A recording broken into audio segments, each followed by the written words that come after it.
പുതിയതായിട്ട് ഇപ്പോൾ ഒരാൾ മാത്രമേ വന്നിട്ടുള്ളൂ, ബാക്കി എല്ലാവരും നമ്മുടെ മെമ്പേഴ്സാണ്. അപ്പോൾ എല്ലാവരെയും ഇന്നത്തെ ലോക പ്രാദേശിക ദിനത്തോടനുബന്ധിച്ച് നടത്തുന്ന ജീവിതത്തെ പ്രാദേശികമാക്കാം എന്ന് പറയുന്ന വെബിനാറിലേക്ക് ക്ഷണിക്കുകയാണ്. അതിന് പരിപാടിയിലേക്ക് കയറുന്നതിന് മുൻപ് നമ്മൾ എന്താണെന്നുള്ളതിനെ കുറിച്ചുള്ള ഒരു ചെറിയ വിശദീകരണം നൽകാം. എന്റെ പേര് പൊന്നി ഒളിമ്പ. ഞാൻ താമസിക്കുന്നത് പാലക്കാട് തത്തമംഗലത്തുള്ള നവഗോത്ര ഗുരുകുലത്തിലാണ്. 99 മുതൽ ഞാൻ ഇതിന്റെ ഭാഗമായിട്ട് പ്രവർത്തിക്കുന്നു. അപ്പൊ നമ്മുടെ ഒരു ലക്ഷ്യം എന്ന് പറയുന്നത് പ്രകൃതിയെ അറിഞ്ഞ്, പ്രകൃതിയെ കുറിച്ച് ബോധ്യമുള്ള, എന്താണ് പ്രകൃതിയുടെ പ്രവർത്തനം എന്നറിഞ്ഞ് നമ്മൾ മനുഷ്യരുടെ ഒരു ഇടപെടൽ ഇനി എങ്ങനെ ആയിരിക്കണം എന്ന് കൃത്യമായിട്ട് വിശദീകരിക്കുന്ന ഒരു അത്തരം ബോധ്യമുള്ള ഒരു ഗ്രാമ പദ്ധതിയാണ് നമ്മുടെ ലക്ഷ്യം എന്ന് പറയുന്നത്. അപ്പൊ അതിനായിട്ട് നമ്മൾ ആധാരമാക്കുന്നത് ഒളിമ്പസ് എന്ന് പറയുന്ന ഒരു പ്രകൃതി തത്വശാസ്ത്ര ദർശനത്തെയാണ്. സെബാസ്റ്റ്യൻ ചേട്ടൻ മാത്രമാണ് ഇപ്പൊ പുതിയതായിട്ടുള്ളത്. അപ്പൊ താങ്കൾക്ക് ഇതിനെ കുറിച്ച് കൂടുതൽ അറിയുന്നതിനായിട്ട് നമ്മളായിട്ട് വീണ്ടും കോൺടാക്ട് ചെയ്യാം. എന്തായാലും താങ്കളുടെ നമ്പർ ഒന്ന് നമ്മുടെ ചാറ്റ് ബോക്സിൽ ഒന്ന് എഴുതിയിടണം. ഇത് കഴിഞ്ഞ് കഴിഞ്ഞാൽ പിന്നെ നമുക്ക് കോൺടാക്ട് ചെയ്യാൻ വേറെ വഴിയില്ല എന്നുള്ളതാണ്. അപ്പൊ ചാറ്റ് ബോക്സിലേക്ക് നമ്പർ ഒന്ന് എഴുതിയിടുകയോ അല്ലെങ്കിൽ പറഞ്ഞു തന്നാൽ ഇവിടെ ടൈപ്പ് ചെയ്യുകയോ ചെയ്യും. ഓക്കെ. അപ്പൊ ഇന്നത്തെ പ്രാദേശികരണം എന്ന വിഷയം പലർക്കും ആ വാക്ക് പരിചിതമല്ലെങ്കിലും ആ വാക്കുകൊണ്ട് ഉദ്ദേശിക്കുന്നത് പറഞ്ഞാൽ എല്ലാവർക്കും മനസ്സിലാകും എന്നുള്ളതാണ്. അതായത് നമ്മൾ ഇന്നത്തെ നമ്മുടെ ഒരു ജീവിതം എന്ന് പറയുന്നത് ശരിക്കും നമ്മുടെ നാടിനെ ആശ്രയിച്ചല്ല സംഭവിക്കണം എന്നുള്ളതാണ്. നമ്മള് ഒരു ദിവസം ഉപയോഗിക്കുന്ന സാധനങ്ങളിൽ എത്ര സാധനങ്ങൾ നമ്മൾ നമ്മുടെ നാട്ടിൽ നിന്നും ശേഖരിച്ചതാണ് എന്നൊരു ചോദ്യം സ്വയം ചോദിക്കുകയാണെങ്കിൽ ഒന്നും നമുക്ക് ഉണ്ടാകില്ല എന്നുള്ളതാണ്. ഒരു പച്ചമുളകോ ചീരയോ പോലും ഭക്ഷണ സാധനത്തിൽ ഉൾപ്പെടുത്താനായിട്ട് നമ്മൾ നമ്മുടെ പ്രാദേശികതയെ ആശ്രയിക്കുന്നില്ല എന്നുള്ളതാണ്. എല്ലാം ഇറക്കുമതി ചെയ്ത സാധനങ്ങളാണ്.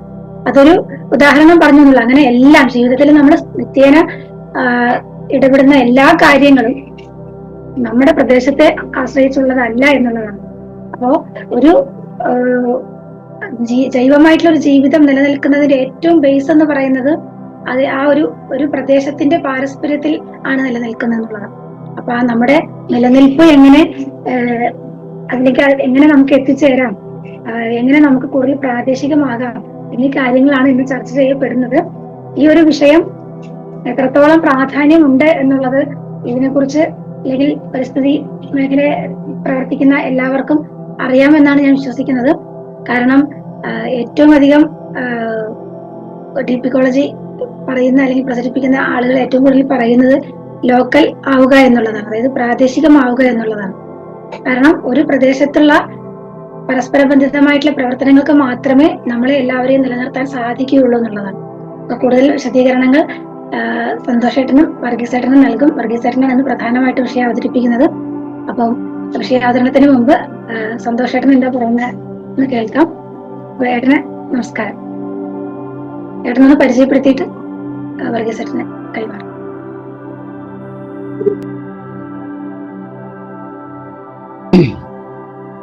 എല്ലാവർക്കും നമസ്കാരം. എന്റെ പേര് സന്തോഷ് ഒളിമ്പസ് എന്നാണ്. പാലക്കാട് ജില്ലയില് ചിറ്റൂർ താലൂക്കിലെ തത്തമംഗലം എന്നുള്ള സ്ഥലത്താണ് ജനിച്ചതും വളർന്നതും. 1981 കുട്ടികളുടെ ഒരു ശാസ്ത്ര സംഘടനയായിട്ട് തുടങ്ങിയ ഒരു പ്രസ്ഥാനമാണ്, ഒരു മുന്നേറ്റമാണ് ഇത്. 1994 കേരളത്തിലെ ആദ്യത്തെ ഇക്കോ കമ്മ്യൂണായിട്ട് നമ്മൾ ഫോം ചെയ്തു. അതിനുശേഷം നമ്മള് പരിസ്ഥിതി മേഖലയിൽ, പരിസ്ഥിതി എന്ന് വെച്ചാൽ ആഴപരിസ്ഥിതി മേഖലയിൽ ജോൺസിയൊക്കെ മുൻപോട്ട് വെച്ച ഇക്കോ സ്പിരിച്വാലിറ്റിയുടെ ഒക്കെ മേഖലകളിലാണ് നമ്മൾ പ്രധാനമായിട്ടും ഫോക്കസ് ചെയ്തത്. കാരണം മറ്റേ പ്രകൃതിയെ സംരക്ഷിക്കാൻ പറയാനും മരം നടാൻ പറയാനും ഇഷ്ടംപോലെ ആളുകളുണ്ട് കേരളത്തിൽ. അപ്പോൾ അവർ കാണാതെ വിട്ടുപോകുന്ന ചില ഏരിയകൾ കൂടെ ഫില്ല് ചെയ്യേണ്ടതുണ്ട് എന്നുള്ളതാണ് ജോൺസി ഇക്കോ സ്പിരിച്വാലിറ്റിയിലൂടെ പറയാൻ ശ്രമിച്ചത്. അപ്പോ അതിന്റെയൊക്കെ ഒരു തുടർച്ച എന്ന് വേണേൽ പറയാം. ആ രൂപത്തിലാണ് നമ്മൾ ഡീപ്പ് ഇക്കോളജി, ആഴപ്രകൃതി ശാസ്ത്രം, അതുപോലെ റെവറൻഷ്യൽ ഇക്കോളജി എന്നുള്ള ആ ഒരു ഏരിയയിലൂടെ നമ്മൾ കാര്യങ്ങളെ കാണുന്നത്. 1986 ഞങ്ങള് കുട്ടികളായിരിക്കുമ്പോൾ വിഭാവനം ചെയ്ത ഒരു പ്രകൃതി ഗ്രാമം, പ്രകൃതി സ്വാശ്രയ ഗ്രാമം എന്നുള്ള ആശയത്തെ ആധാരമാക്കിയാണ് നമ്മൾ ഇതിനെ പ്രായോഗികമായിട്ട് നടപ്പിലാക്കാൻ ശ്രമിക്കുന്നത്. ഓരോ വ്യക്തിയും സ്വാശ്രയത്വത്തിലും പാരസ്പര്യത്തിലും ആയിരിക്കുക എന്നുള്ള ഒരു ആവശ്യകതയെ മുൻനിർത്തിയാണ് നമ്മൾ അതിനുവേണ്ടി ശ്രമങ്ങൾ നടത്തുന്നത്.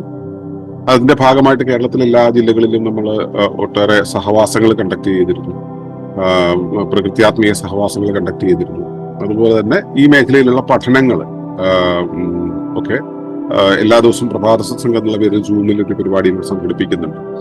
പ്രകൃതി ഗ്രാമത്തിൽ ഉള്ള ചെറിയൊരു സ്ഥലം നമുക്കായിട്ടുണ്ട്. ആ സ്ഥലം മറ്റേ പ്രാദേശികീകരണത്തിന്റെ ഒരു മോഡലാക്കി മാറ്റാനുള്ള ശ്രമത്തിലാണ്. ഞങ്ങൾ ഇനി എത്തിയിട്ടില്ല. നമ്മളതിന്റെ തുടക്കമാണ്, ഒരു പ്രായോഗിക പദ്ധതിയുടെ തുടക്കം എന്നുള്ളതേ ഉള്ളൂ. നമ്മൾ ഇത്രയും കാലം മുമ്പേ തുടങ്ങിയെങ്കിലും നമ്മൾ ഈ മണിലെസ് ആയിട്ട് പോകണമെന്നുള്ള നിർബന്ധമുള്ളത് കൊണ്ട് നമ്മൾ വളരെ പതുക്കെയാണ് മുൻപോട്ട് പോയിക്കൊണ്ടിരുന്നത്. അപ്പോ ഇപ്പോ ലോകം ഒരു പുതിയ ക്രമത്തിലേക്ക് മാറിക്കൊണ്ടിരിക്കുമ്പോൾ, പുതിയ ലോകക്രമത്തിന്റെ ഒരു വഴിയിലേക്ക് പോയിക്കൊണ്ടിരിക്കുമ്പോൾ നമുക്ക് ഇങ്ങനെ പോയാൽ പോരാ, ഇനി പുതിയൊരു വഴിയിലേക്ക് നമ്മൾ തിരിയുന്ന സമയത്ത് നമുക്ക് പൂർണ്ണമായ സ്വാശ്രയത്വം ഉണ്ടാകണം എന്നുള്ള ഒരവസ്ഥയിലാണ് ലോകമെമ്പാടും ഇക്കോ വില്ലേജുകളും ഒക്കെ ലോക്കലൈസ് ഫ്യൂച്ചർ എന്ന് പറയുന്നത്. അതായത് പ്രാദേശികമാകുന്നതാണ് നമ്മുടെ ഭാവി എന്ന ഒരു ആശയത്തെ മുന്നിട്ട് നിർത്തി ലോക പ്രാദേശികീകരണ ദിനം എന്ന പേരിൽ ജൂൺ 21 പരിസ്ഥിതി മാസമായിട്ടുള്ള ജൂണില് 21 ദിവസം നമ്മളിത് ആചരിച്ചു പോരുന്നത്. നമ്മൾ കുറച്ച് വർഷങ്ങളായിട്ട് നമ്മൾ ഇത് ആചരിച്ചു പോരുന്നു. ഇതൊരു റിമൈൻഡറാണ്, ഒരു ശ്രദ്ധ ക്ഷണിക്കലാണ്. നമ്മള് എന്താണ് നമുക്ക് ചുറ്റും നടക്കുന്നത് എന്നുള്ളതിനെ കുറിച്ച് അറിഞ്ഞുകൊണ്ട് നമ്മൾ ഇനി എങ്ങോട്ടാണ് പോകേണ്ടത് എന്നുള്ളതിനെ കുറിച്ചുള്ള ഒരു ഓർമ്മപ്പെടുത്തൽ. അപ്പൊ ആ ഓർമ്മപ്പെടുത്തലിന്റെ സാങ്കേതികവും ശാസ്ത്രീയവും രാഷ്ട്രീയവുമായിട്ടുള്ള വശങ്ങളെക്കുറിച്ച് ആണ് ഇന്ന് നമ്മുടെ ദേശീയ സംഘാടകനായിട്ടുള്ള വർഗീസേട്ടൻ സംസാരിക്കുന്നത്. അപ്പോൾ അദ്ദേഹത്തിന്റെ സംസാരത്തിന് ശേഷം നമുക്ക് അതിന്റെ മുകളിലുള്ള സംശയങ്ങളോ എല്ലാം ഉണ്ടെങ്കിൽ ചോദിക്കാം. അതുപോലെ തന്നെ ഡി.പി. കോളേജുമായി ബന്ധപ്പെട്ടുള്ള സംശയങ്ങൾ ഉണ്ടെങ്കിൽ ചോദിക്കാം. അത് കഴിഞ്ഞിട്ട് ഒരു നിരൂപണം കൂടെ കഴിഞ്ഞ ശേഷമേ എല്ലാവരും പോകാവൂ എന്ന് അഭ്യർത്ഥിക്കുന്നു. അപ്പോൾ നമുക്ക് ഇനി വർഗീസേട്ടനെ കേൾക്കാം. നമസ്കാരം. ഇന്ന് ലോക പ്രാദേശികീകരണ ദിനമാണ്, ലോക്കലൈസേഷൻ ഡേ എന്ന് ലോകമെമ്പാടും ഇത് ആചരിക്കുകയാണ്. അപ്പൊ ഇത് ഈ മാസം മൊത്തം പല വിധത്തിലുള്ള പ്രോഗ്രാംസ് നടന്നുകൊണ്ടിരിക്കുകയാണ്. അതിന്റെ ഭാഗമായിട്ട് നമ്മൾ ഇന്നത്തെ ആ പ്രാദേശികീകരണ ദിനത്തിന്റെ ആയിട്ട് നമ്മൾ ഒരു പരിപാടി ഇവിടെ സംഘടിപ്പിച്ചു. അതിനാൽ പ്രാദേശികീകരണത്തെ പറ്റിയുള്ള ഒരു വിശദീകരണം, അതിന്റെ ഇമ്പോർട്ടൻസും ഒക്കെ ഒന്ന് മനസ്സിലാക്കാൻ വേണ്ടിയിട്ട്. കാരണം പ്രാദേശികീകരണം എന്ന് പറയുമ്പോഴത്തേക്ക് പലർക്കും ഒരു വിചാരം വരുന്നത് നമ്മൾ എന്തിനാ പിന്നോക്കം പോകുന്നത്. നമ്മൾ ആഗോളവൽക്കരണം ഇത്ര നാൾ ആഗോളവൽക്കരണം പറഞ്ഞുകൊണ്ടിരുന്നു. ഇപ്പൊ നമ്മൾ പിന്നോക്കം സഞ്ചരിച്ച് ലോക്കലൈസേഷൻ എന്ന് പറയുന്നത് എന്തുകൊണ്ടാണ്, പ്രാദേശികമായിട്ട് പോകേണ്ടത് എന്തുകൊണ്ടാണെന്നുള്ളത്. അപ്പൊ നമ്മൾ പറയേണ്ടത് ഈ ആഗോളവൽക്കരണത്തിന്റെ മാഹാത്മ്യം പറഞ്ഞിരുന്നത്, അതിന്റെ 1-2 ഇമ്പോർട്ടന്റ് ആയിട്ടുള്ള പോയിന്റ് ഒന്ന് വിശദീകരിക്കേണ്ടിയിരുന്നു. കാരണം എല്ലാവർക്കും ആഗോളവൽക്കരണത്തിന്റെ പ്രോബ്ലംസ് മിക്കവാറും ഉള്ളവർക്ക് എല്ലാവർക്കും അറിയാം. പിന്നെ വിശദീകരിക്കേണ്ട ആവശ്യമില്ല. എന്നാലും മെയിൻ ആയിട്ടുള്ള 1-2 പറഞ്ഞിട്ട് തുടങ്ങാമെന്ന് വിചാരിക്കുന്നു. അപ്പൊ അതിൽ ആദ്യമായിട്ട് റിസോഴ്സ് ഒപ്റ്റിമൈസേഷൻ എന്ന് പറഞ്ഞ ഒരു വാദമായിരുന്നു. അതായത് ലോകത്തെമ്പാടുമുള്ള വിഭവങ്ങൾ അത് എല്ലായിടത്തും ലഭ്യമാകാത്ത വിധത്തിൽ വിഭവങ്ങളെ ഒപ്റ്റിമൈസ് ചെയ്ത് കഴിഞ്ഞാൽ അതിനുള്ള സാധ്യതയുണ്ടെന്നായിരുന്നു അവരുടെ വാദം. അവസാനം അപ്പൊ അതിന് സംഭവിച്ചത് എന്താണ്, അത് കുത്തകക്കാരുടെ കയ്യിൽ ഒതുങ്ങി. അവരുടെ വിതരണക്രമത്തിനനുസരിച്ചാണ് ഇപ്പൊ നടക്കുന്നത്. അത് കാരണം ഇപ്പൊ ഉള്ളവരും ഇല്ലാത്തവരുമായിട്ടുള്ള അന്തരം അങ്ങ് വർദ്ധിച്ചു. പട്ടിണി മാറാനുള്ള വേണ്ടി ഉണ്ടാക്കിയത് ഇപ്പൊ പട്ടിണിയെ സ്ഥിരപ്പെടുത്തി വന്നിരിക്കുകയാണ്. അപ്പൊ അതൊന്ന്. രണ്ടാമത് വലിപ്പത്തിന്റെ സമ്പദ്ശാസ്ത്രം, അതായിരുന്നു അടുത്ത എക്കണോമി ഓഫ് സൈസ്. അപ്പൊ ഈ വലിയ സൈസുകളായി വന്നു കഴിഞ്ഞാൽ ബിസിനസ്സുകളും വ്യവസായങ്ങളും വലിയ സൈസിൽ കൊണ്ടുവന്നു കഴിഞ്ഞാൽ അതിന്റെ വലിയ പ്രയോജനം ഉണ്ടാകും. നമ്മുടെ അതിനുള്ള വിലക്കുറവ്, അതിനെ ഒപ്റ്റിമൈസ് ചെയ്യാനുള്ള പല സംഗതികളും ഇവിടെ ഉണ്ടെന്നുള്ള രീതിയിൽ അതിന് വേണ്ടിയിട്ട് ഉള്ള വാദം വന്നു. അതിന്റെ ഫലം അവസാനം ഇപ്പൊ വന്നിരിക്കുന്നത് നമ്മുടെ പ്രാദേശികമായിട്ടുള്ള എല്ലാ ചെറുകിട വ്യവസായങ്ങളും തകർന്നു പോയി. മൊത്തത്തില് ആ ഒരു ജീവനമാർഗമായിട്ട് നിന്നിരുന്നവരും അല്ലാതെയുള്ള എല്ലാ പ്രാദേശിക സംരംഭങ്ങളും, സ്മോൾ ആൻഡ് മീഡിയം എല്ലാം തകർന്നിരിക്കുകയാണ്, പ്രാദേശികമായിട്ടുള്ള പ്രത്യേകിച്ച്. അങ്ങനെ വന്ന് അത് വമ്പൻ ഫാക്ടറി ഉണ്ടായി. പക്ഷെ ഇപ്പോൾ നമുക്കെന്തോ പ്രയോജനം ഉണ്ടായി? പ്രയോജനമൊന്നും വന്നില്ല. അത് കുത്തക വിലയായിട്ട്, മൊണോപ്പൊളിയായിട്ട് നിലനിൽക്കുന്നു. മൂന്നാമത് യന്ത്രവൽക്കരണം, മെക്കനൈസേഷന്, ഓട്ടോമേഷന്, ആർട്ടിഫിഷ്യൽ ഇന്റലിജൻസ്. അപ്പൊ ഇതെല്ലാം വന്നപ്പോൾ പറഞ്ഞു വളരെയധികം നമുക്ക് ലെഷർ ടൈം കിട്ടും, എല്ലാവർക്കും വിശ്രമിക്കാനും ഇതിനും വളരെ ഇതായിട്ട് എൻജോയ് ചെയ്യാനുള്ള സമയമൊക്കെ കിട്ടും. അത് യന്ത്രങ്ങൾ ഏറ്റെടുത്ത് ചെയ്തുകൊള്ളും, അതിന്റെ പ്രയോജനങ്ങൾ എല്ലാവർക്കും കിട്ടും എന്നുള്ള രീതിയിലുള്ള വാദം വന്നു. ഇപ്പൊ തന്നെ ഒന്ന് ആലോചിച്ചാൽ മതി, ആർക്കാണ് പ്രയോജനം ലഭിച്ചത്? അതൊരു ക്വസ്റ്റ്യനായിട്ട് തന്നെ ഇരുന്നോട്ടെ. ഇതിൽ ഒന്നിലും ആർക്കും പ്രയോജനം കിട്ടിയില്ല. പക്ഷെ കിട്ടിയത് ആരെയാന്നുള്ളത് മനസ്സിലാക്കിക്കൊള്ളുക. പിന്നെ നാലാമതുള്ളത് ശാസ്ത്രത്തിന്റെ വഴിയാണ് ശരി എന്നുള്ളത്. സയൻസ് ഈസ് ഓൾമൈറ്റി എന്നുള്ള ഒരു രീതിയിൽ അത് നമ്മളെ വളരെ ഇതായിട്ട് പ്രചരിപ്പിച്ചു. സയൻസ് പറയുന്നതെല്ലാം അതായത് വേദവാക്യം എന്നുള്ള രീതിയിൽ തന്നെ അത് പ്രചരിപ്പിച്ച് സയൻസിന്റെ വഴിയിൽ എല്ലാം ശരിയാക്കാം എന്നുള്ള വിശ്വസിച്ച് പലതും നമ്മളെ കൊണ്ട് ചെയ്യിച്ചു. പലതിലും നമ്മൾ അതിലായിട്ട് വിശ്വസിച്ച് അതിനെ ഫോളോ ചെയ്തു. പക്ഷെ ഇപ്പൊ അത് എല്ലാം അശാസ്ത്രീയമായിരുന്നു എന്നാണ്. കാരണം ശാസ്ത്രത്തിന് ഇതുവരെ നമ്മൾ ശരിക്കുള്ള ശാസ്ത്രം പ്രചാരത്തിലില്ല.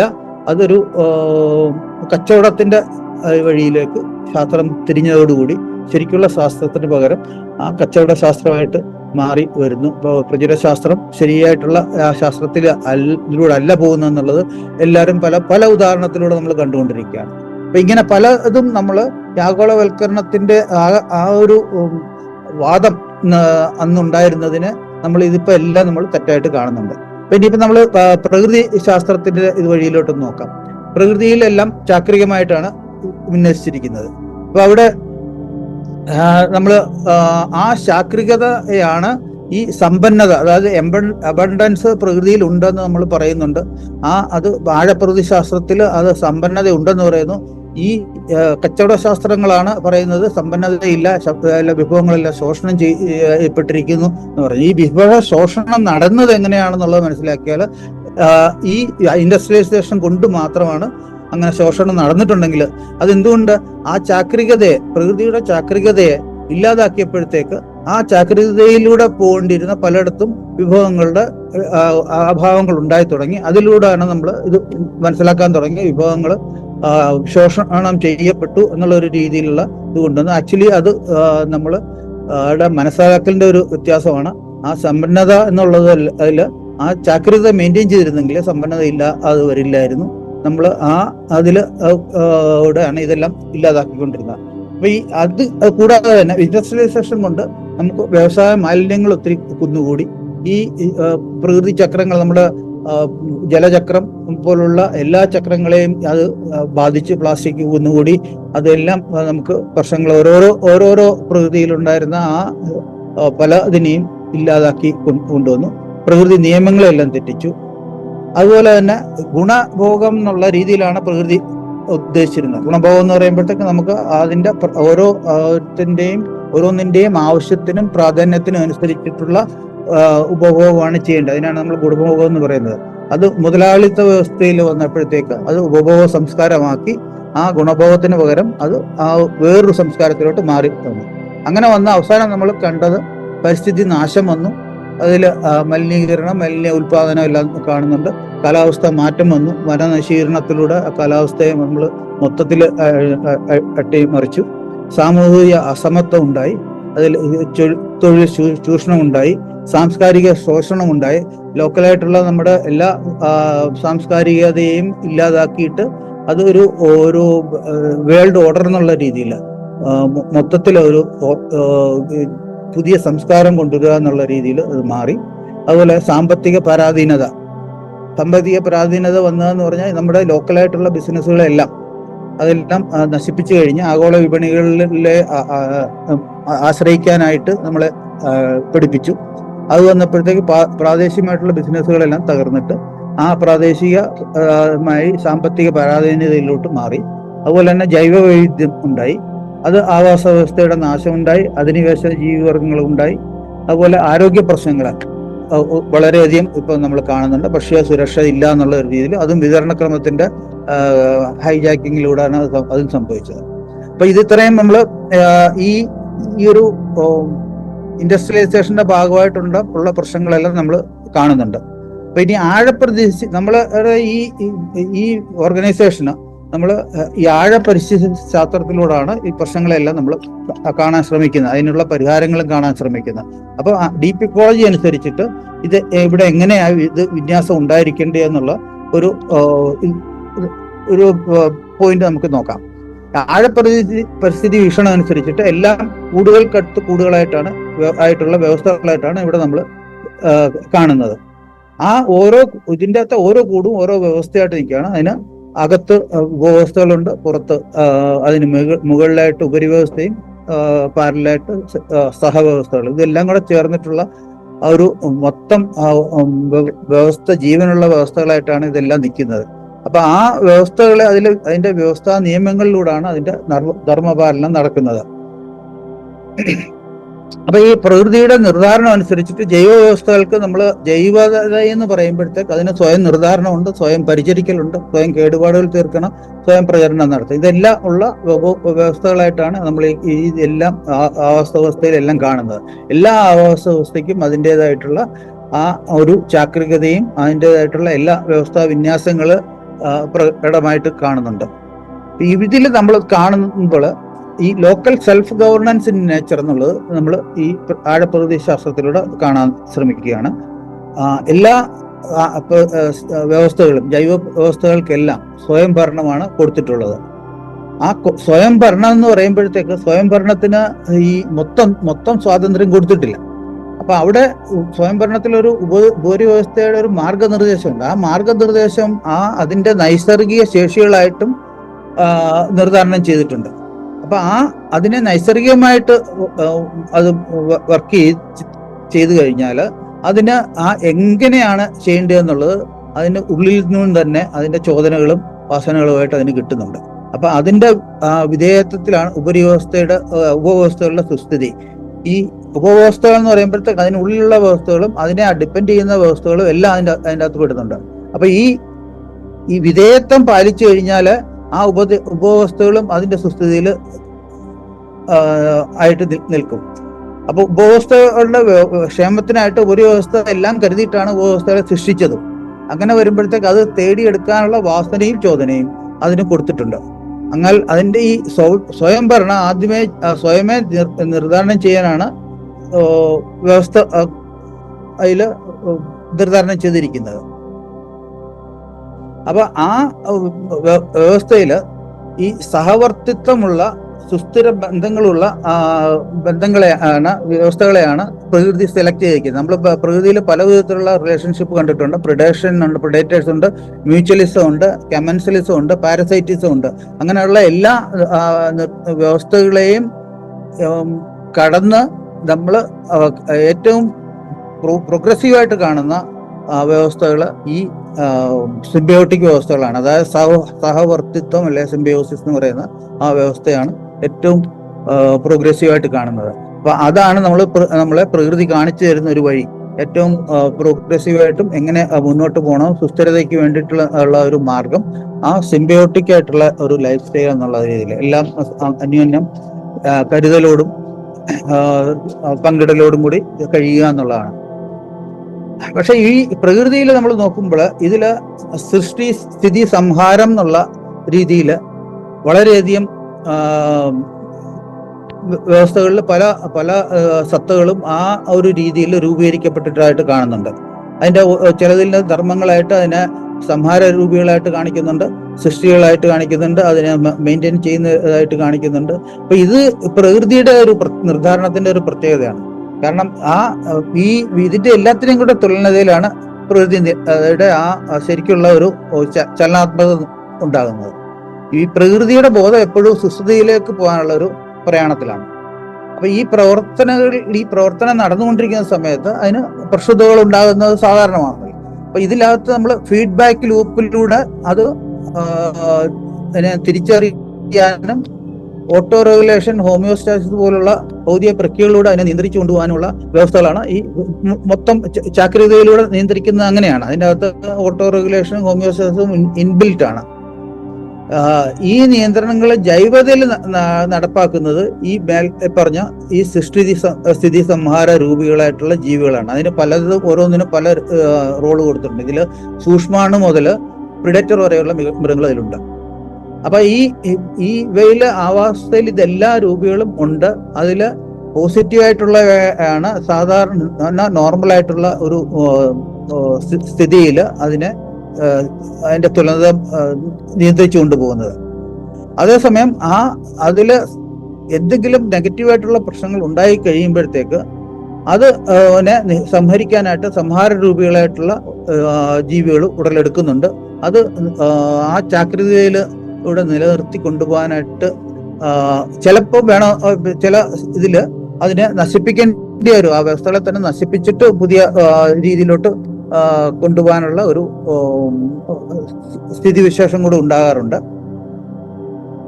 അപ്പോൾ ഈ വിന്യാസങ്ങള് തടസ്സം ഉണ്ടാകുന്നിടത്താണ് ഈ പ്രശ്നങ്ങൾ ഉണ്ടാകുന്നത്. അത് നമ്മൾ പ്രകൃതിയിൽ പലയിടത്തും കണ്ടിട്ടുണ്ട്. അത് പ്രകൃതി ആദ്യം അതിനെ നിരുത്സാഹപ്പെടുത്തും, പിന്നെ വാർണിംഗ് സിഗ്നൽസ് കൊടുക്കും. അതും അവിടെ നിന്നില്ലെന്നുണ്ടെങ്കിൽ ചെറിയ ശിക്ഷകൾ എന്നുള്ള രീതിയിൽ പല പ്രശ്നങ്ങൾ കൊടുക്കും. അത് കഴിഞ്ഞിട്ട് വലിയ ശിക്ഷകളാകും. അവസാനം വരുമ്പോഴത്തേക്ക് ഈ ജന്മങ്ങളെ പാഴാന്ന് വിധിച്ചിട്ട് പ്രകൃതിയുടെ ഈ സംഹാര രൂപത്തിൽ അതിനെ ഇല്ലാതാക്കി പുതിയ ജന്മങ്ങൾക്ക് വഴി കൊടുക്കും. അതോടെ പുതിയ സിസ്റ്റംസ് അവിടെ പ്രകൃതി ഒരിക്കലും ഇത് കൊണ്ട് അവിടെ നിൽക്കുന്നില്ല. അതിന്റെ നിർദ്ധാരണം കണ്ടിന്യൂസ് ആയിട്ട് പോയിക്കൊണ്ടിരിക്കും. ഇതിലേതാ സ്യൂട്ടബിൾ അല്ല എന്നുള്ളത് തന്നെ അതിനെ പ്രകൃതി തള്ളിക്കളയും. അപ്പൊ ഇതില് അത് ഒന്ന് നമ്മള് ഈ പ്രകൃതിയിലുള്ള ഈ പറഞ്ഞ ലോക്കൽ സെൽഫ് ഗവർണൻസ് എന്നുള്ളത് പ്രകൃതിയുടെ ഒരു നിർദ്ധാരണ രീതിയാണ്. ആ സെൽഫ് ഗവർണൻസ് ആണ് കൊടുത്തിരിക്കുന്നത്. അതിന് ഉള്ള മൊത്തം ഫ്രീഡം കൊടുത്തിട്ടുണ്ട്. പക്ഷേ ഫ്രീഡം കൊടുത്തിരിക്കുന്നത് കോയിൻസൈഡ് വിത്ത് റെസ്പോൺസിബിലിറ്റി എന്നുള്ള, എത്രയും സ്വാതന്ത്ര്യം കൊടുത്തിട്ടുണ്ടോ അത്രയും ഉത്തരവാദിത്വം കൊടുത്തിട്ടുണ്ട്. അപ്പൊ ആ പ്രകൃതിയിൽ എല്ലാത്തിനും അതിൻ്റെതായിട്ടുള്ള ധർമ്മങ്ങൾ ഉണ്ട്. ആ ധർമ്മങ്ങൾ അനുസരിച്ചിട്ടാണ് പോയെങ്കിലേ ഈ പ്രകൃതിയുടെ വിന്യാസങ്ങൾ കറക്റ്റായിട്ട് പോവുകയുള്ളൂ. അപ്പൊ അതിൻ്റെ ആയിട്ടുള്ള റെസ്പോൺസിബിലിറ്റി കൊടുത്തിട്ടുണ്ടെന്നുള്ളത് മനസ്സിലാക്കണം. കാരണം ഈ നമ്മൾ പലപ്പോഴും ഈ ഫ്രീഡം എന്ന് പറഞ്ഞാൽ എന്ത് ചെയ്യാനുള്ള ഒരു ഫ്രീഡം എന്നുള്ളതല്ല. അത് എന്ത് ചെയ്യാനുള്ള ഫ്രീഡം, എത്ര ഫ്രീഡം ഉണ്ടോ അത്രയും അതിന് സമൂഹത്തോടുള്ള റെസ്പോൺസിബിലിറ്റി ഉണ്ട്. നമ്മൾ ഈ സഹവർത്തിത്വം എന്നുള്ള ഇതാണ് ഇവിടെ നമ്മൾ ആശയമാണ് പറയുന്നത്. ആ സഹവർത്തിത്വത്തിന്റെ ബേസിസ് ആണ് ഫ്രീഡം വിത്ത് റെസ്പോൺസിബിലിറ്റി എന്നുള്ളത്. അത് മനസ്സിലാക്കാതെ വരുന്നതുകൊണ്ടാണ് ഇന്നത്തെ നമ്മൾ പല തദ്ദേശ സ്വയംഭരണങ്ങളെല്ലാം വഷളായി പോയത്.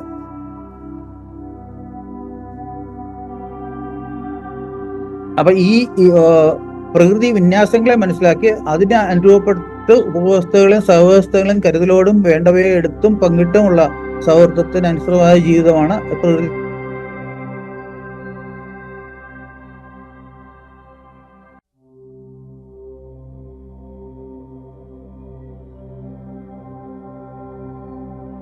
സത്തയുടെയും ഓരോ വ്യവസ്ഥയുടെയും ഇതനുസരിച്ചിട്ട് അതിന്റെ ഘടനാ സമഗ്രത അനുസരിച്ചിട്ട് ആ നിയന്ത്രണത്തിന്റെ പരിധി കൂടുതലോ കുറവോ ആകാം എന്നുള്ളതാണ്. പക്ഷെ എല്ലായിടത്തും ആ ലോക്കൽ സെൽഫ് ഗവർണൻസ് ഉണ്ടായിരുന്നു. ഇനിയിപ്പോ നമ്മൾ നോക്കിയാൽ ലോകം തുടങ്ങിയപ്പോൾ തന്നെ നമ്മൾ ഈ പ്രാദേശികമായിട്ടാണ് തന്നെ ഡെവലപ്മെന്റ്സ് തുടങ്ങിയത്. അപ്പൊ ആദ്യം വന്നിരിക്കുന്ന പ്രാദേശിക സംസ്കാരങ്ങൾ അത് ഗോത്രങ്ങളായി ഗോത്രവർഗങ്ങളായിട്ട് അത് രൂപപ്പെട്ടു. അവിടെ ഉണ്ടായിരുന്നത് അവിടെ തനിയെ ഉണ്ടായ കൂട്ടങ്ങളാണ്. കാരണം അവിടെ ഇതുപോലെ നമ്മുടെ യുക്തിക്ക് അവിടെ അത്ര പ്രാധാന്യമില്ലായിരുന്നു ആ സമയത്ത്.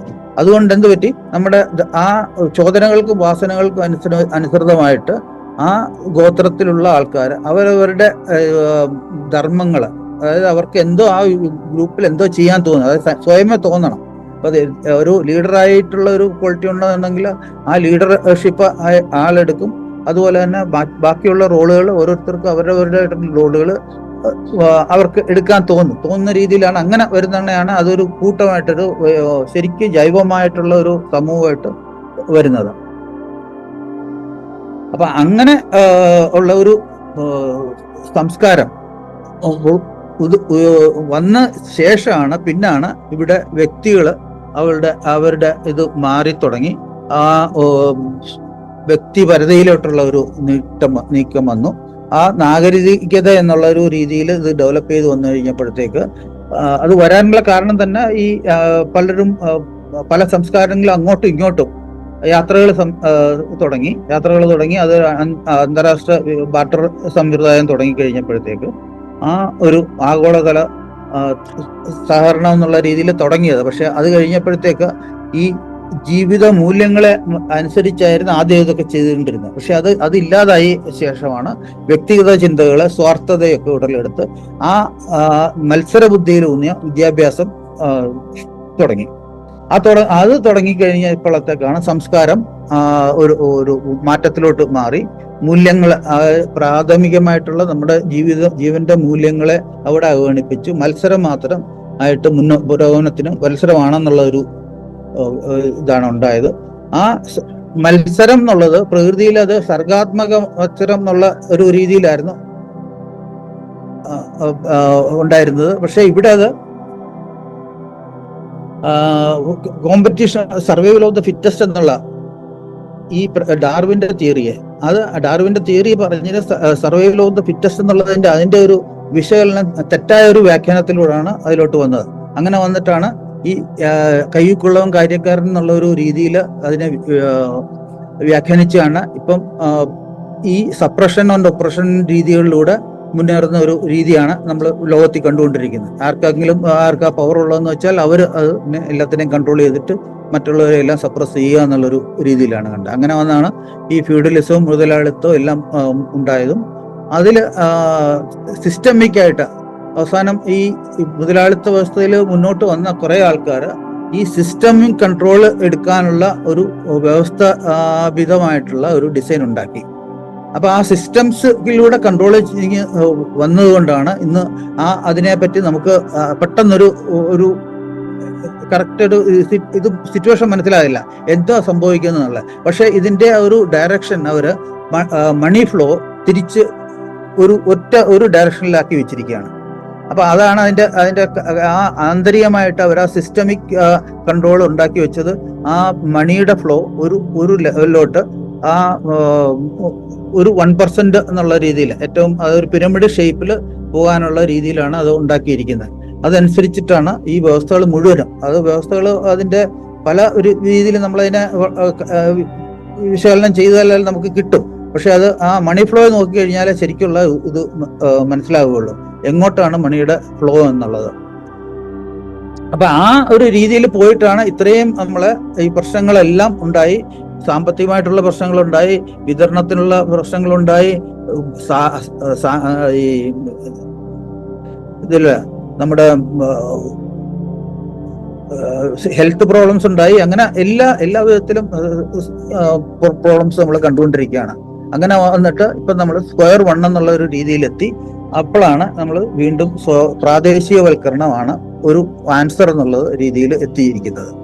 അപ്പൊ പ്രകൃതിയിൽ നിർദ്ധാരണം ചെയ്തിരിക്കുന്ന ആ ഒരു രീതിയിൽ തന്നെ ഗ്രാസ് റൂട്ട് എക്കോസിസ്റ്റത്തിൽ ഒന്നുകൂടെ വേണം തുടങ്ങാനെന്നുള്ളത് വന്നു. അപ്പൊ അതായത് തിരിച്ച് ആ ഗ്രാസ് റൂട്ട് എക്കോസിസ്റ്റത്തിൽ വന്നിട്ട് പിന്നെ അതിൽ നിന്ന് ഡെവലപ്പ് ചെയ്യണമെന്ന്. അപ്പൊ അവിടെ ഡെവലപ്പ് ചെയ്യണമെന്നുണ്ടെങ്കിൽ അതിന് നമ്മൾ മൂല്യാധിഷ്ഠിതമായിട്ടുള്ള പരിണാമം ഉണ്ടാകണം. അപ്പൊ ആ പരിണമിച്ച് വികസിക്കുക എന്നുള്ളത് തന്നെയാണ് വേണ്ടത്. പക്ഷെ വികാസത്തിന് നമ്മൾ ഈ പറയുന്ന പ്രകൃതി നിയമങ്ങളെല്ലാം ഉണ്ട്, അതനുസരിച്ചിട്ട് വികസിക്കുക എന്നുള്ളതാണ് പറയുന്നത്.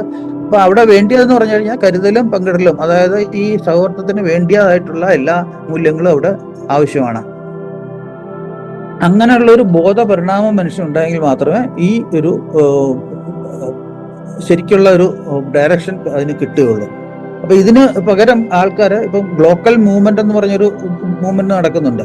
അത് ആക്ച്വലി സംഭവിച്ചിരിക്കുന്നത് ഉപഭോഗ സംസ്കാരത്തിന്റെ തന്നെ ഒരു അഡാപ്റ്റേഷൻ ആയിട്ടാണ് അവിടെ സംഭവിച്ചത്. കാരണം ഗ്ലോക്കൽ എന്ന് പറയുമ്പോഴത്തേക്ക് ഗ്രോ ലോക്കൽ എന്നുള്ള ഒരു രീതിയിൽ കൊണ്ടുവരുന്നുണ്ട്. അപ്പം അവിടെ ആക്ച്വലി സംഭവിച്ചത് ഈ ലോക്കലായിട്ടുള്ള എല്ലാ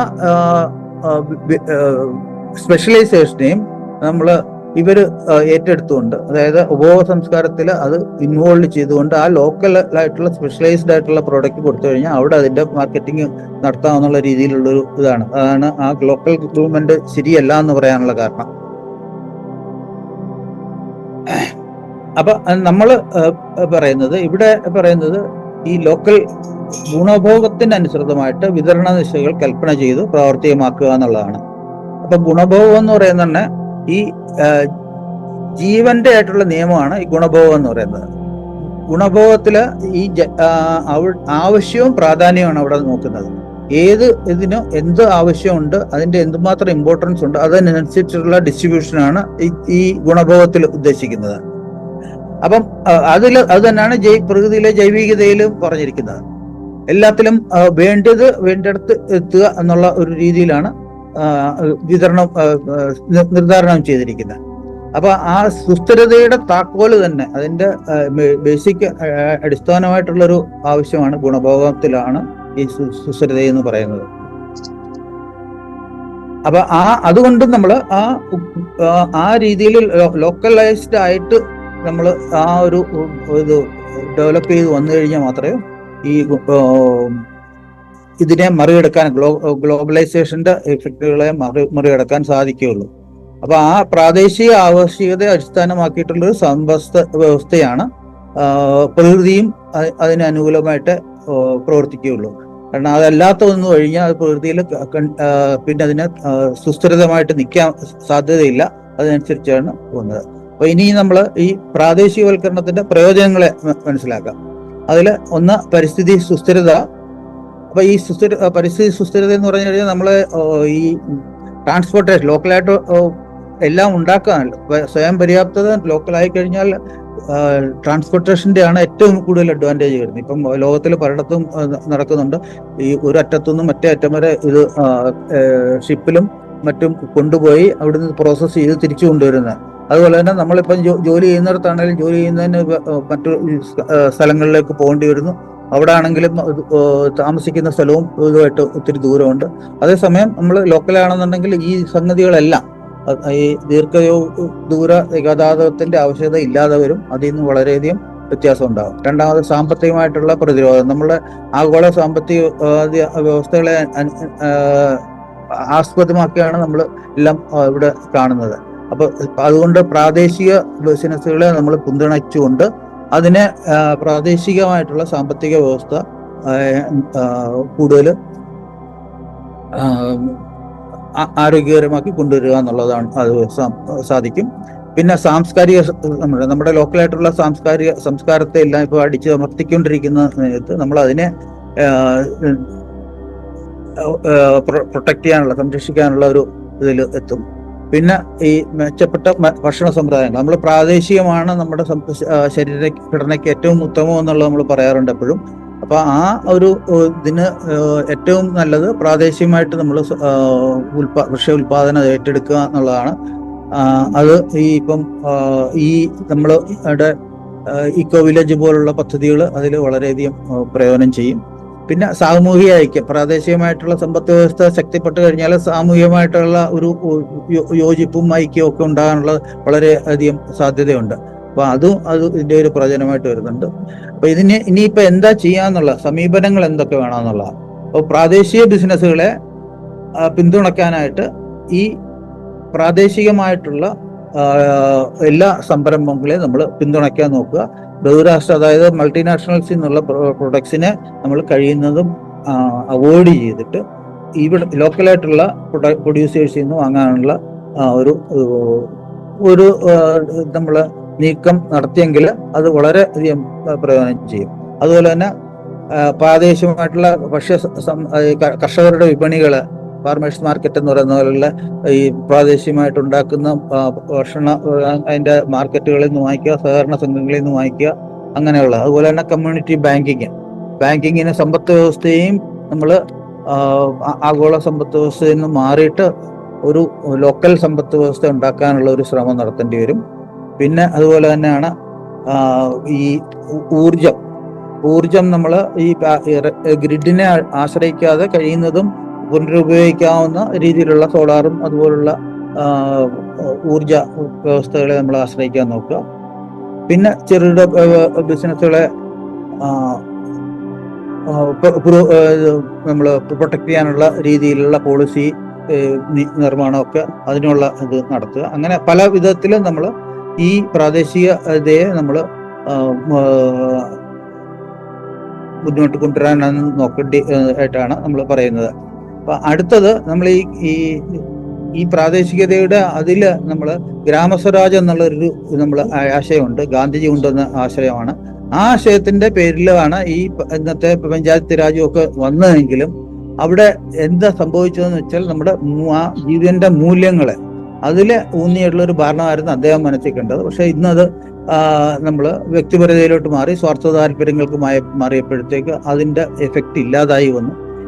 ഇനി അത് നമ്മൾ തിരിച്ചെടുക്കണമെങ്കിൽ തന്നെ അതിന് പറ്റിയ ഒരു മനുഷ്യ സമൂഹം ഉരുത്തിരിഞ്ഞ് വന്നു കഴിഞ്ഞാലേ അത് നടക്കുകയുള്ളൂ. കാരണം ഇത് ജീവന്റെ മൂല്യങ്ങളെ പേറിയിട്ടുള്ള മനുഷ്യരാണെങ്കിൽ മാത്രമേ ഉള്ളൂ അങ്ങനെ ഒരു സാധ്യതയുള്ളത്.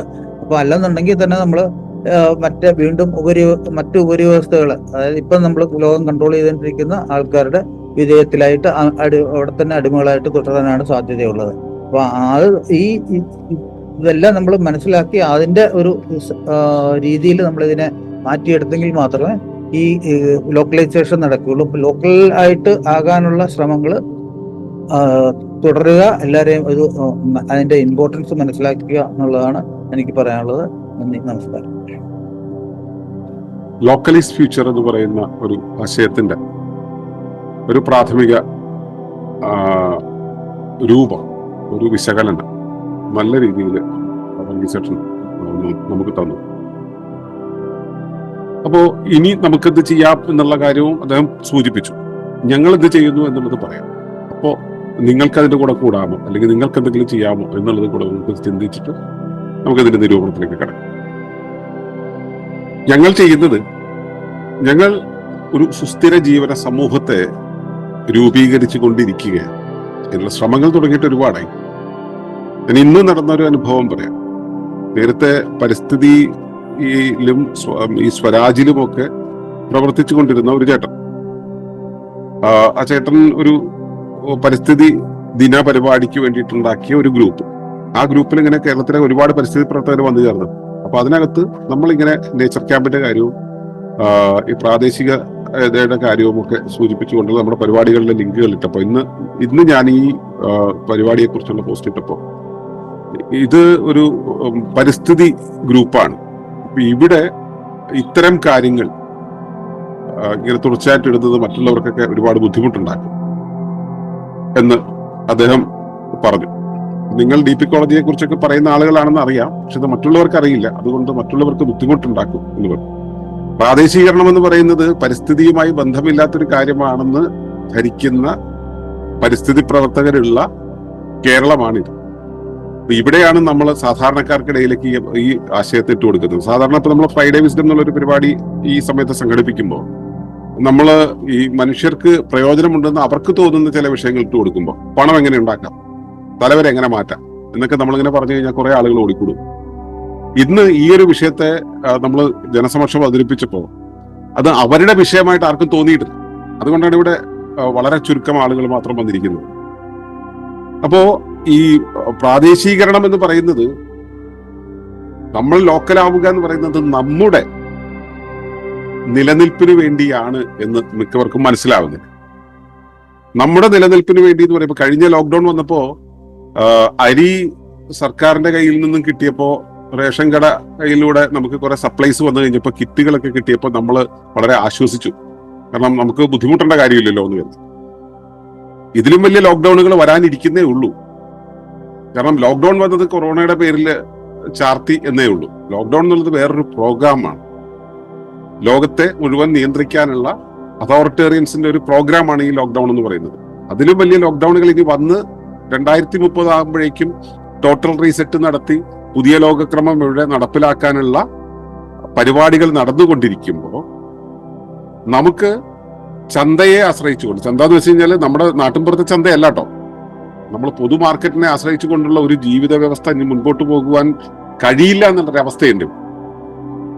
അപ്പോ ഇത് വല്ലാത്തൊരു ഒരു പ്രതിസന്ധി നമ്മുടെ മുന്നിലേക്ക് എത്തിച്ചിട്ട് പോലും നമ്മൾ അറിയുന്നില്ല. ഈ മറ്റേ തവളയെ വെള്ളത്തിലിട്ട കഥ ഇവിടെ ഉള്ള പലർക്കും അറിയുമായിരിക്കും. ഒരിക്കൽ കൂടെ പറയാം. തവളയെ പിടിച്ചിട്ട് കുട്ടകത്തിലിട്ട് ചൂടുവെള്ളത്തിലിട്ടാല് തവളയ്ക്ക് പൊള്ളും. തവള അവിടെ നിന്ന് മരണപ്രാളം കാണിച്ചിട്ട് വെളിയിലേക്ക് ഒരു ചാട്ടം ചാടും. അത് വെളിയിലേക്ക് പോകും. പൊള്ളി അവിടെ കിടന്നിട്ട് പിന്നെ കുറച്ചു കാലം കഴിയുമ്പോൾ ഹീൽ ചെയ്ത് വീണ്ടും ജീവിച്ചു. അതേസമയം പച്ചവെള്ളത്തിൽ ഒരു തവളയെ പിടിച്ചിട്ടാൽ അതിനെ പതുക്കെ കുട്ടകം അടുപ്പത്ത് വെച്ച് പതുക്കെ ചൂടാക്കാൻ തുടങ്ങിയാൽ ആദ്യം വരുന്ന ആ ചെറിയ ചൂടില് തവള ഇങ്ങനെ ആസ്വദിച്ച് ഇങ്ങനെ ഇരിക്കും. ഇങ്ങനെ പതുക്കെ വെള്ളം ചൂടായി വെട്ടിത്തിളക്കുന്ന സമയത്ത് തവളയ്ക്ക് മനസ്സിലാവും മൊത്തം തിളക്കിയാണ്, എന്ത് ചെയ്യാനാ, ഇങ്ങനെ കൂടിക്കൂടി വന്നതല്ലേ, എന്ത് ചെയ്യാൻ. എന്ന് കരുതി അവിടെ കിടന്ന് ആ ചൂടിക്കിടന്ന് വെന്ത് ഇല്ലാതെയാവും. ഇതുപോലെയുള്ള തവളകളാണ് നമ്മൾ ഓരോരുത്തരും. നമ്മള് ഈ ഇപ്പൊ ഇതില് വന്നിട്ടുള്ള വളരെ കുറച്ചു പേര് പ്രായം കുറഞ്ഞവരുണ്ടാവുള്ളൂ. മിക്കവാറും പേര് 40-കളോ 50-കളോ കഴിഞ്ഞവരാണ്.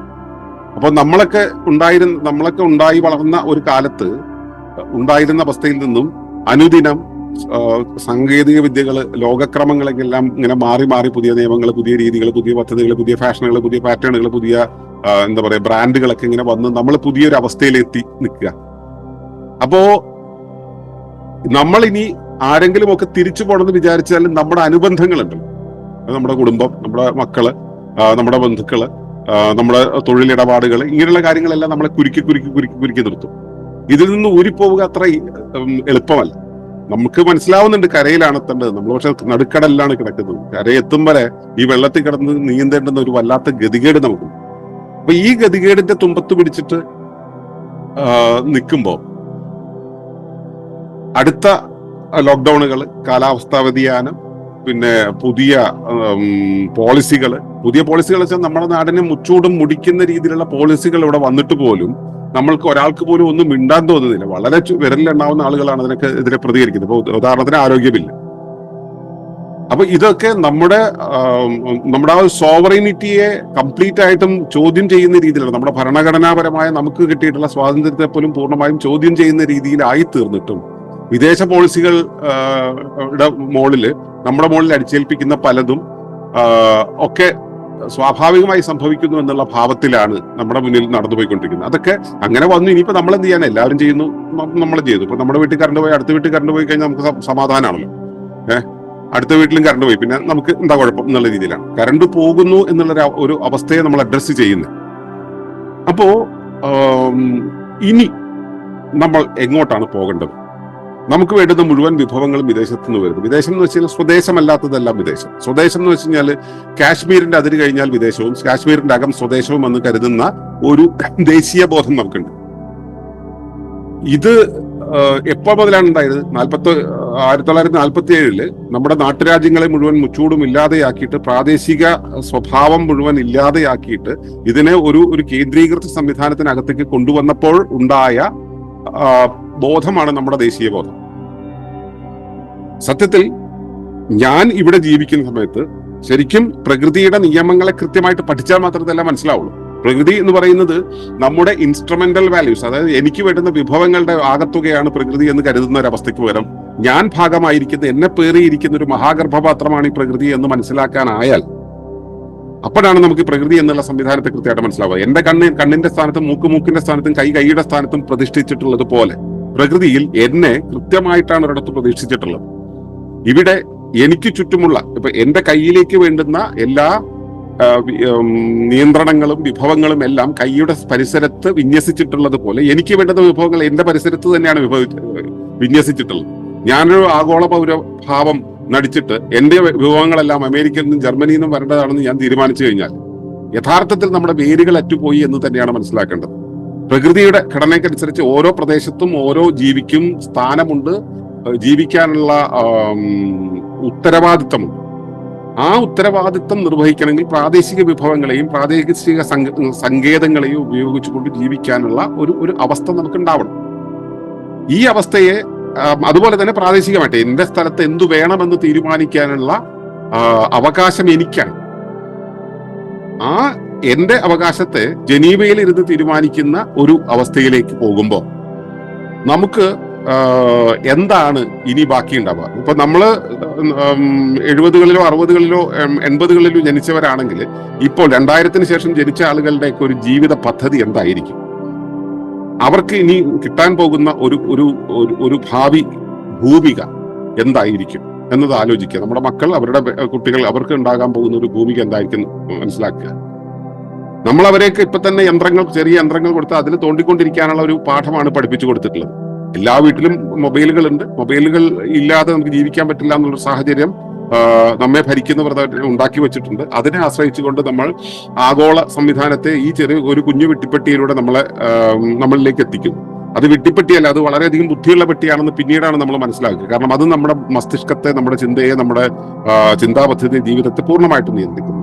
ഈ പൂർണ്ണമായിട്ട് നിയന്ത്രിക്കുന്ന ഒരവസ്ഥയിലേക്ക് കുരുങ്ങി നിൽക്കുന്ന നമുക്ക് നാളെ എന്റെ പ്രദേശത്തു നിന്നുമുള്ളവയാണ് എന്റെ ശരീരത്തിന് വേണ്ടത്, എന്റെ ജീവിതത്തിന് വേണ്ടത്, എന്റെ പശ്ചാത്തലത്തിന് വേണ്ടത്, എന്റെ നിലനിൽപ്പിന് വേണ്ടതെന്ന് എങ്ങനെയാണ് മനസ്സിലാക്കാനാവുന്നത്? അത് കഴിയാത്തൊരവസ്ഥയുണ്ട്. അത്തരം ഒരു ഒഴുക്കില് പെട്ടുപോയപ്പോ അങ്ങനെയല്ല വേണ്ടതെന്ന് തിരിച്ചറിഞ്ഞവരാണ് ഈ ലോക പ്രാദേശിക ദിനത്തെ മുൻ നിർത്തിക്കൊണ്ട് ലോക്കലൈസ് ഫ്യൂച്ചർ എന്ന് പറയുന്ന ഒരു അവസ്ഥയിലേക്ക് കൊണ്ടുവന്നത്. ആഗോള സംവിധാനങ്ങൾ ഉണ്ടാകുന്ന സമയത്ത് എല്ലാം കച്ചവടത്തിന്റെ ഒരു ഫ്രെയിമിലൂടെ മാത്രമേ നടത്താൻ കഴിയൂ എന്നുള്ള ഒരു അവസ്ഥ നിലവിൽ ഉണ്ട്.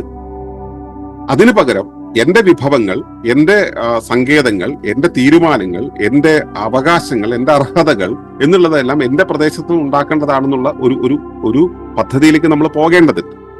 ഈ പദ്ധതിയിലേക്ക് പോകുവാൻ ആദ്യം വേണ്ടതെന്ന് വെച്ചാൽ പ്രകൃതി എങ്ങനെയാണ് ഡിസൈൻ ചെയ്യപ്പെട്ടിട്ടുള്ളത് എന്നുള്ളതാണ്.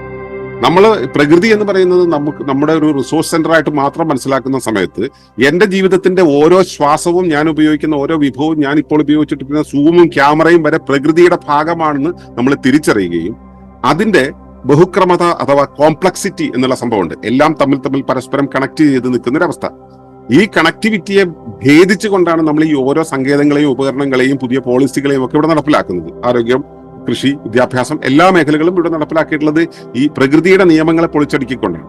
ഏതുവരെ ഇതിന് പോകാൻ പറ്റും? പ്രകൃതി എല്ലാത്തിനും ഒരു ബാരിയർ വെക്കുന്നത്.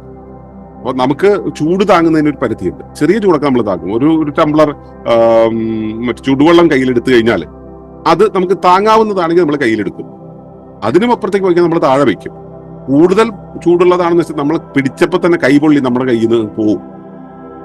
അപ്പോ പ്രകൃതിക്ക് നമുക്കായി അനുവദിക്കാൻ കഴിയുന്ന അവസരങ്ങൾക്ക്, ചെയ്യാനുള്ള സാധ്യതകൾക്ക് ഒക്കെ ഒരു പരിധിയുണ്ട്.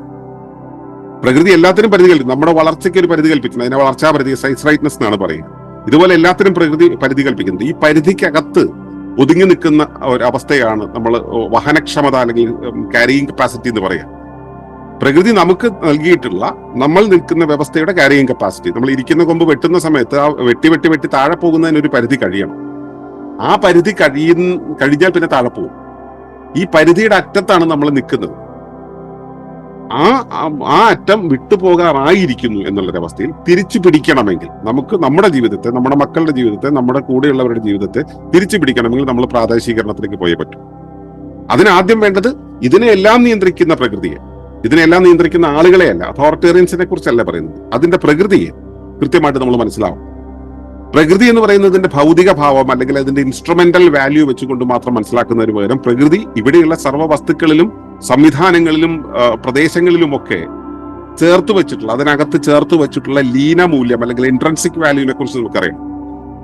ഇതെല്ലാം അറിയുമ്പോൾ മാത്രമേ നമുക്ക് എന്താണ് ഇനി ചെയ്യേണ്ടത് എന്നുള്ളതിനെ കുറിച്ച് നമുക്ക് മനസ്സിലാവുകയുള്ളൂ. ഈ കമ്മ്യൂണിറ്റി ബിൽഡിങ്ങിനെ കുറിച്ചുള്ള ഒരു പ്രഭാഷണ പരമ്പരയിൽ ആദ്യമേ ഞാൻ അവതരിപ്പിച്ച ഒരു കാര്യം എന്ന് പറയുന്നത് നമുക്കൊരു പൊതുവിശ്വാസം ഉണ്ടാകേണ്ടത് എന്തുകൊണ്ട് എന്നുള്ള കാര്യമാണ്.